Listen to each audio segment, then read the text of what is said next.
Good morning, good afternoon, good evening, depending on what time you are watching Coffee with Charles. My name is Charles Washira, and karibu sana to this episode. We are still talking about a series regarding why marriages fail, why relationships last, why they don't last, and this is why marriages fail.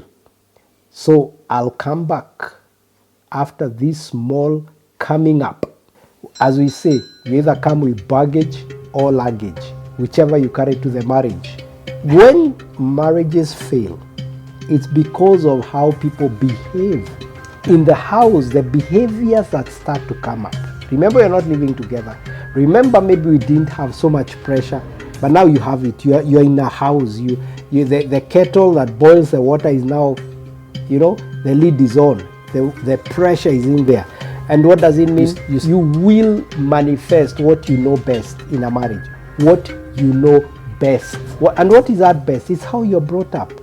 It's how you grew up. And so, one of the things I encourage people who are dating is to make sure you go through that channel where you came from.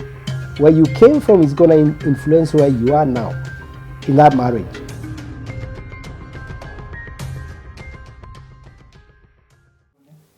Welcome back. This is Coffee with Charles, and remember to subscribe, promote us to your friends, share this video with your friends so that they can like the channel and ask them to subscribe. Always remember to hit that notification button so that when YouTube releases, we release content like this, YouTube can alert you.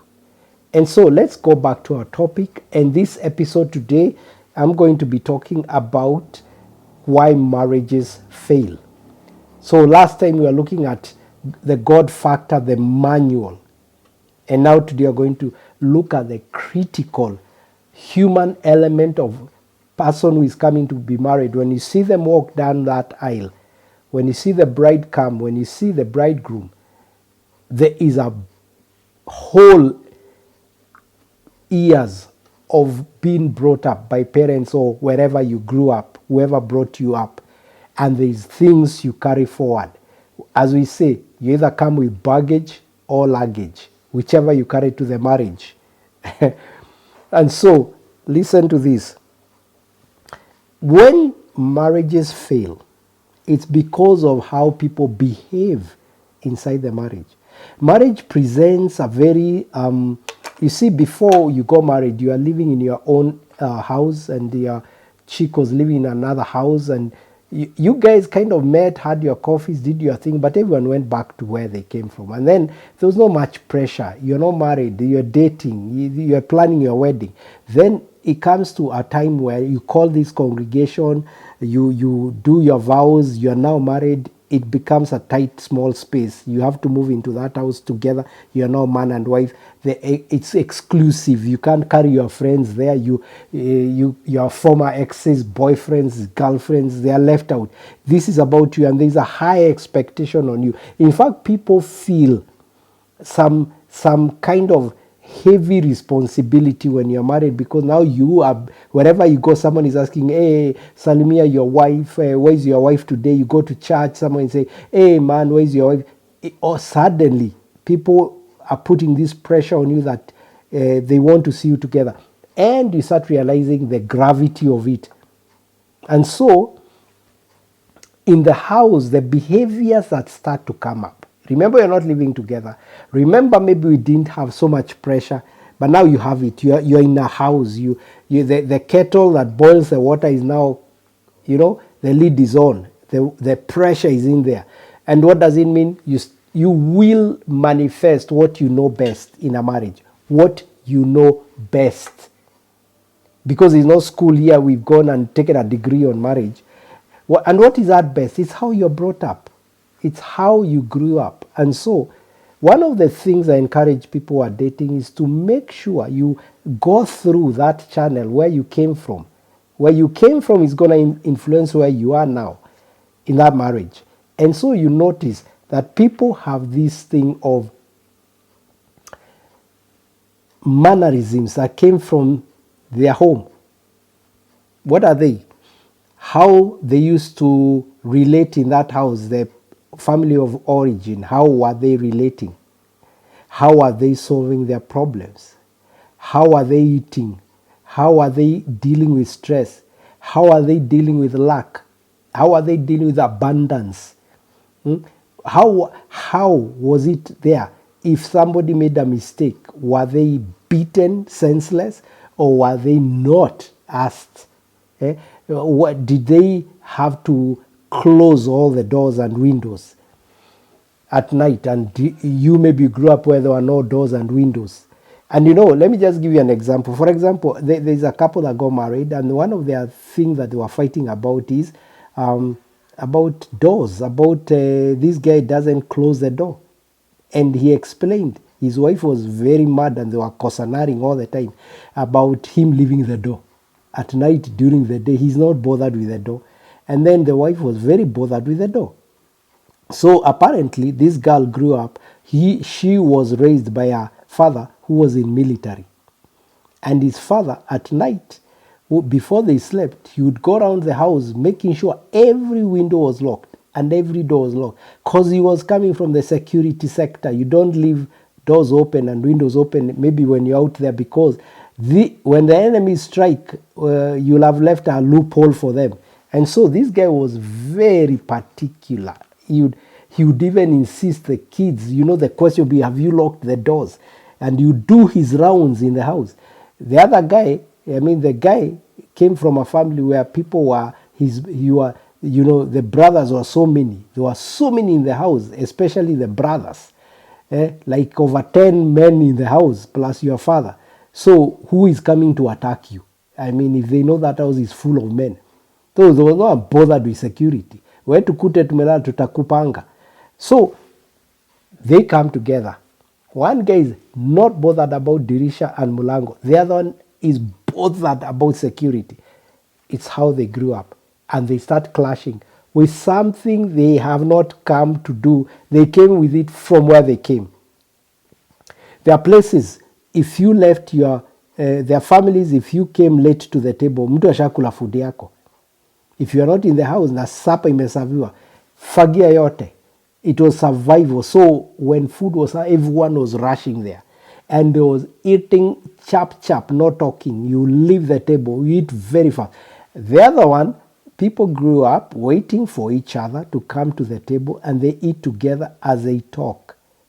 So you notice that you're coming to the table, your partner is eating so quickly as if there's someone about to take his plate. And you are relaxed, talking. Where does it come from? Upbringing. How was conflict solved? How was conflict solved in that family? Was it shouting matches? Was it who wins? Was it about sitting down and having a conversation?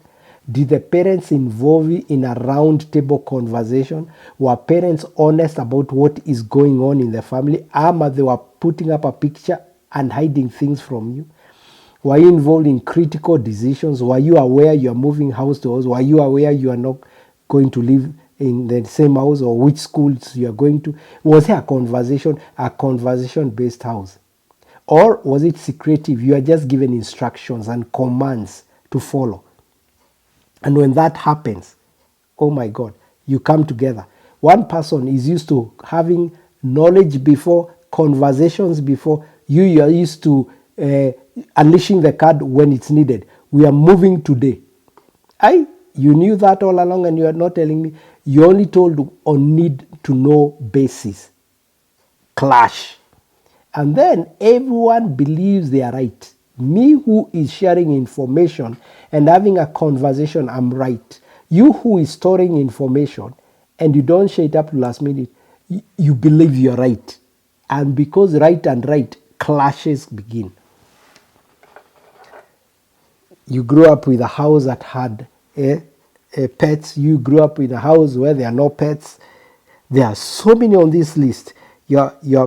How did your parents resolve their conflicts? How was your socialization with the neighbors, relatives that lived with you, domestic servants? Were you people who cared about neighbors, or you didn't care? And now you are married. You care so much about the people who work around you. or your neighbors or the environment. The other one doesn't care. Clashes. When somebody doesn't buy your idea, you used to fight. When you're sharing someone with your brothers, you used to fight for them to listen. Literally used to hold each other and fight. Now that your wife or husband is not listening, you feel like you need to fight physically. So how are you dealing with your emotions? There are houses where people never cried. People are told, shut up, you're a man, don't cry. Even the ladies were up at Uli, I mean, it's gone, it's gone. There was no kubembelezo. You are hardened. Others were taken to boarding at age 4 years. You're in a boarding. You're independent from 4 years. You don't even really need people in your life. Then now your spouse was brought up to a family, including throughout his life to higher education. They were with their family. Then you come together. What a crisis, a clash will be. And that's how marriages start failing. These are the very things people report to counselors. They report out there to pastors. They report out there that they are getting no resolutions at home because we are so different because of how we grew up. And what should somebody do then? Therefore, remember when you lived alone, just before you met, you had that independence, my TV, my coffee, my supper, when I sleep, when I wake up. Now you're trying to merge two lives. One is a night hawk, one is a early sleeper, early waker, late waker. How do you merge that? And you start clashing. So most people feel their space has been taken, especially in this generation where space is the issue. You had your own house, you had your crib, you had your own way of organizing things. Now you're starting to feel like your spouse is too much everywhere. And you start clashing. And because we are selfish, we want our space. We don't want to reconcile. We don't want to do things like put down mine so that my spouse can have her way, or next time he can have his way. We want to clash. And over time, resentment builds. And over time, we think the way you do your things, I don't like it. And the way I do my things, you don't like it. And we start fighting. We start clashing. And doesn't it go down? So what do you do? You can't change how you grew up. You can't change the future. You can change the future, but you can't change how you were brought up. So the thing I tell you, my friend, you must unlearn bad manners and learn good manners together. You must create a new culture for that family. The kids you will raise. Some people grew up without saying thank you, good morning, good afternoon, good evening. They just lived without those manners. You don't say thank you, you don't say please, you don't say, tafadhali. They just grew up that, will you live that way? You begin a new culture. You begin to unlearn all those bad things you learned way back. Not listening, talking throughout, not allowing others to talk, fighting to talk, fighting for. You unlearn those things. And then you start learning new things together. What is going to be our culture? We don't, we sit down, we pray, we meditate, we think about our plans. We plan together. We value life. We value family. You have your own core values as a family. You create a new and let go of the old ones. We used to celebrate Christmas together as a family. Others never used to. Now you create yours, what you want as a family going forward. And the kids, you bring them into that culture because they will make the next husbands and wives. And you want them to come out better than you were, how you came.